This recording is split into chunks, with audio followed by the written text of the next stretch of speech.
is a byproduct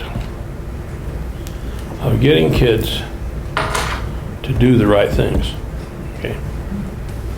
Voluntarily, with commitment and meaning, okay? That's where it starts. So, obviously, you have to figure out what different kids want to do, and then design the work in such a way as they get their motives satisfied. And if they get their motives satisfied, they will do what needs to be done. For example, kids need some protection from consequences of failure.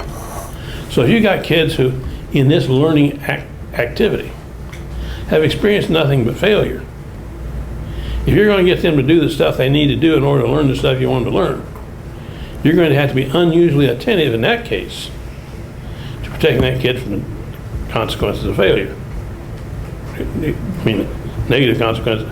On the other hand, if you've got a kid who seldom fails, you don't have to worry about that nearly as much. But they're probably going to need some sense of affirmation that they responded to a challenge. They want some feeling of, by golly, I did this. Okay, that may be, may not be. But you have to know the kids to know which things motivate them to do the stuff they need to do in order to learn the stuff we want them to learn. That means you need to know what they need to do in order to learn it. And then what their motives are, and so you differentiate. It's not the knowledge you differentiate on the basis of. It's the motives you differentiate on the basis of. And you know, too often we assume that all kids come to us with the same motives, or we say they're unmotivated. I've never met an unmotivated child. Some aren't not motivated to do what I want them to do, and they're motivated by other things, but they are motivated. I've never seen a child not being motivated.